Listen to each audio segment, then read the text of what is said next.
Hi, and welcome to our Friday feature for this week. We thought we would do something different. We've done a book collection, we've done Lego collection, and now we thought it was time to share one of our other interests at our house, and that is chess. So you see here today, we're outside enjoying the weather, but we also have our chessboard set up. And what we thought we would do today is take you through the basics on how to play chess. So if you've never played before, that's kind of where we're starting. And if you've played before, but maybe not in a while, or you just need a clear refresher on the rules, you are welcome here also. So we're gonna get you started and teach you everything you need to know so that you can play around in chess with your friends and hopefully win and say, Mr. Barry taught me how. All right, we hope you enjoy. All right, step one, what are the pieces called? All right, Caden is gonna point to these guys as we take a look.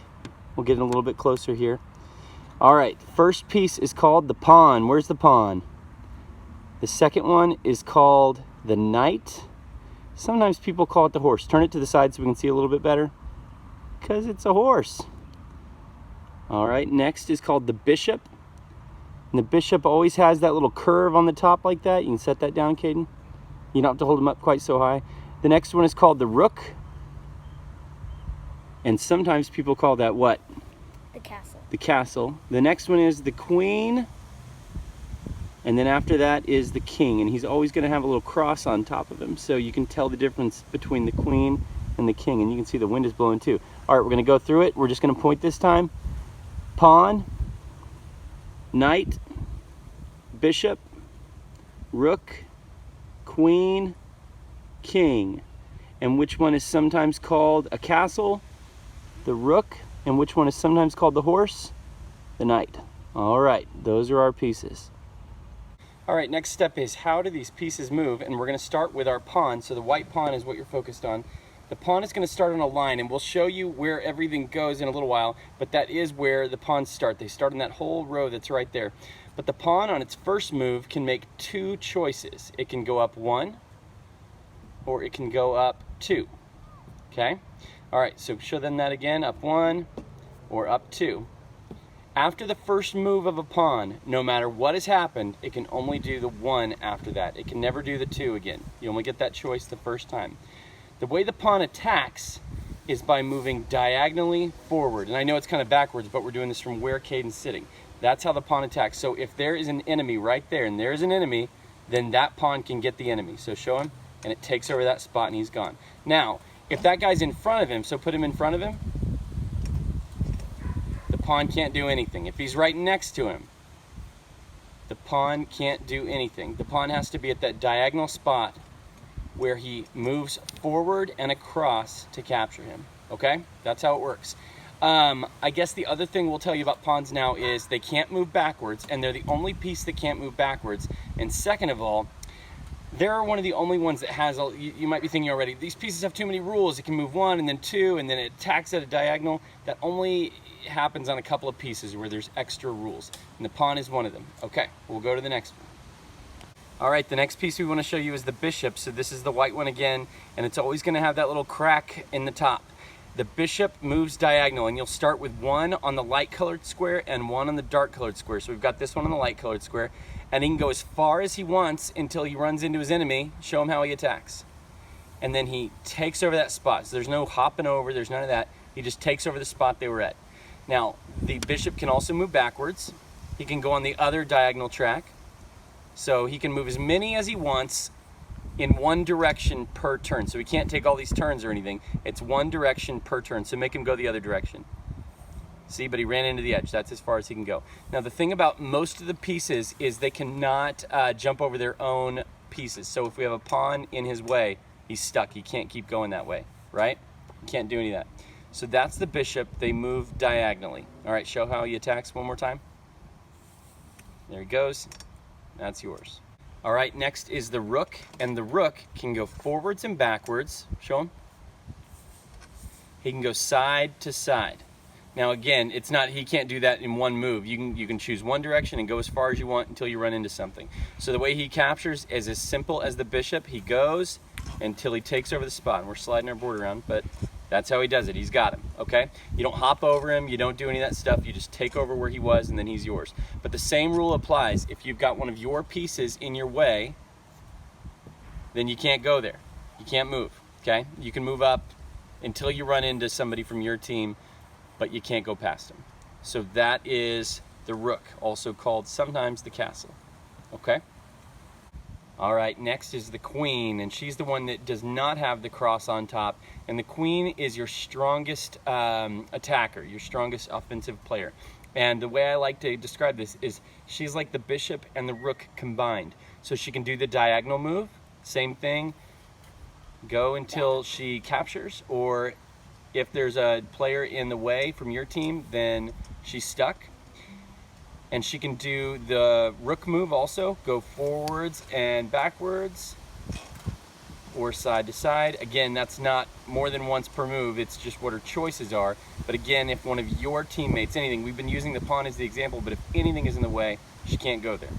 So the queen is pretty valuable. She can do the diagonals like a bishop, or she can do the front and back like a rook. All right, next is our king. The king is very important. He's not a very strong attacker, but you'll find in a minute when we talk about what the point of the game actually is, that if he gets captured, the game's over. So the king, what he can do is the same thing as the queen, but only one square per move. That means he can basically move one square in any direction. He can capture if somebody's right there, but that's all he's got. And of course, again, if one of his players is in the way, he cannot take over that square. That is your king. We always like to say he can't do much because he's an old man. He's been wounded in battle so many times. He's just barely moving around. So that is your king, and one square, any direction. All right, you're staring at the knight, the horse. If you turn him at an angle, see, there he really is pretty horsey. We have saved him for the last because he's kind of the most confusing person to describe. All right, the way he works, or the most confusing piece to describe. His rules are, listen for this, up 2 over 1, or up 2 over 1 in the other direction. Okay, so that's, he can go there, or the reverse, up 1 over 2, or the other way, up 1 over 2.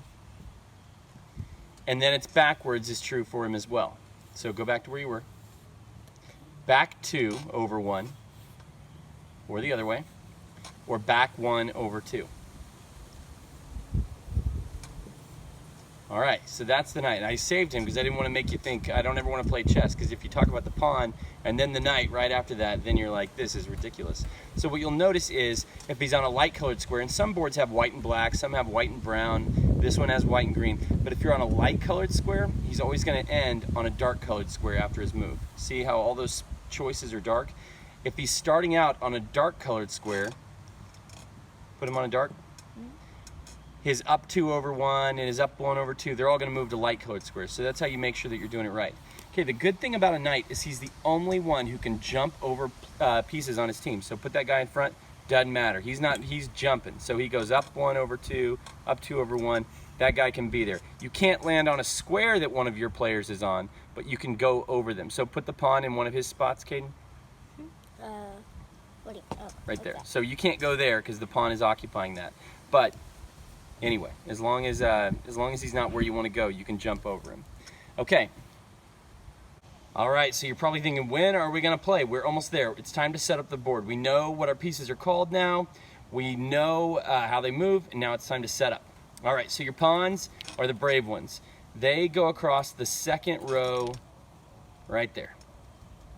And by the way, when you're setting up on your side, you're always going to have a black square in your left corner, and it's Caden's left, and a white square in your right, and it's the same thing down here on my side, a black square in your left corner, or a dark square, and a white square in your right corner. That's the way you know you're doing it right. Otherwise, your board's messed up.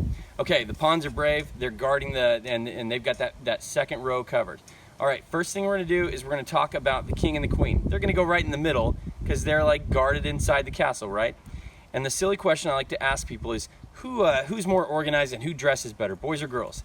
And you don't overanalyze it. You say girls because that helps you remember that the queen always matches. She goes, white queen goes on the white square. And who's sloppy? The boys. Okay, so the king goes on, the white queen goes on the dark square. And it's the opposite with the black pieces. So it would be the dark queen on the dark square and the dark king on the white square. So he would have it opposite because he's sloppy and she's organized. Okay, next are your outer walls. And which ones look like a castle wall? The rooks, right? And those are sometimes called castles. So those are going to go on your outer edges. You'll never forget now. All right, then the next question is, because we've got the bishops left and we've got the knights. Would the smelly horses want to go in the stables by the wall or near the king and the queen? What's the obvious answer, Kaden? Stables by the wall. So they're always going to go there, closer to the wall. And then what do you have left? Your bishops, and they're kind of like guards. All right, and now your side is set up. So we've got pawns all the way across the front. You've got your king on the opposite color, your queen on the matching color, your rooks on the outer walls, the horses and the stables next to them, and then the bishops guarding the king and the queen. And now you are ready to go. All right, so now you know the names of your pieces. You know how they move. You know how to set up your board. And on this side, the only difference is that the king is on the, or the queen's on the dark square, and the king is on the light square. And then you are ready to go. Remember to have your white square on the right and your dark square on the left. And then you ask yourself, well, what's the point of the game? What am I doing? Well, now you know how to capture pieces, and you go back and forth taking turns capturing pieces. And the way you win the game, I said it in there when we talked about the king, is you capture the king. And when that happens, and let's just talk about that, if the king is in danger, what you do, if that king can be captured, see how my guy could go up 2/1? So if my knight went up 2/1, the game would be over. So whenever I put the other team's king in danger, that's when you hear me say check. Sometimes you hear people say that in a game of chess. They say check, and that means you better move your king. In fact, you have to. And then, we're not gonna set up an example right now, but if you get it to the very end of the game, and that king has nowhere else to go, everyone's go around him, everyone's on him, and there's nowhere he can go, then you say, checkmate, and then the game is over. Checkmate means their king can't get away. And it's kind of sad because you don't actually, in a real game, do the actual bam, you don't actually catch him. You just say checkmate, and then they know they've lost. And then, yeah, sometimes you knock him over, and it's just kind of a, you know, one of those things. And then you swipe your hand across the board, and you throw, no, you don't do that. But you've lost the game. So hopefully you have a chessboard somewhere, or you can find one, or you know, something. You can put your hands on one of these boards or play it online, and now you understand the names of the pieces, how they move, how to set up your board, and how to play the game. So I would recommend you get a chess game going with one of your friends or with your parents, and you play today, so now you can enjoy it with everybody else. Your move. And white always goes first, by the way. So if you like to go first, you should be white. All right. You knocked over your piece. Oops. Okay. We're going to play our game. Hope you guys enjoy. We'll see you next time.